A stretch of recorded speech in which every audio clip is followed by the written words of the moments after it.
আমি একটি দাগ লিখে রাখছি s equal to a into a prime plus b, অর্থাৎ এখানে ব্রেকেট আছে, অর্থাৎ এখানে আমাকে ওই যে তিনটা কাজ মাথায় রাখতে হবে, ফুল প্রাইম, ব্র্যাকেট এবং হচ্ছে কমন নেয়া।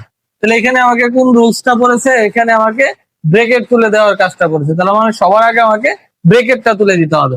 তাহলে ব্রেকেট তুলে দেওয়া বীজগণিতের রুলস যেরকম ছিল ওই রকমই, একটি সংখ্যা দ্বারা সবগুলি সংখ্যার সাথে গুণাকার আছে কি করে দেব, গুণ করে দেব। তাহলে এ আর এ প্রাইমকে যদি গুণ করে দেই, তাহলে এ ইন্টু এ প্রাইম প্লাস এ আর বির সাথে গুণ করে দিলে হয় এ বি, অর্থাৎ আমি এই এ দ্বারা দুইটা রাশিকে কি করে দিচ্ছি, গুণ করে দিচ্ছি। অর্থাৎ এটা হলো বীজগণিতের যেই রুলস নবম দশম শ্রেণীর, ওই রুলসটা আমরা অ্যাপ্লাই করেছি। এরপরে গুণের ফলে আমাকে যে এই দুইটা সূত্র করবে, এখানে আরেকটা সূত্র আছে এ ইন্টু এ, এটা আসে, অর্থাৎ আমি যদি এ আর এ প্রাইমকে গুণ করি, অর্থাৎ এ ইন্টু এ প্রাইমকে গুণ করি, তাহলে সেটার মান হবে 0।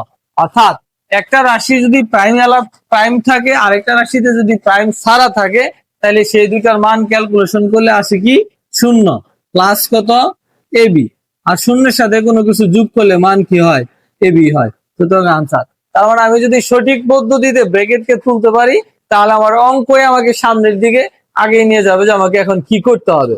সুতরাং এটাতে আমরা গুণ করার ফলে অটোমেটিকলি সূত্র পড়ে গেছে, আমরা সূত্রগুলো খালি দেখে দেখে বসাই দিচ্ছি।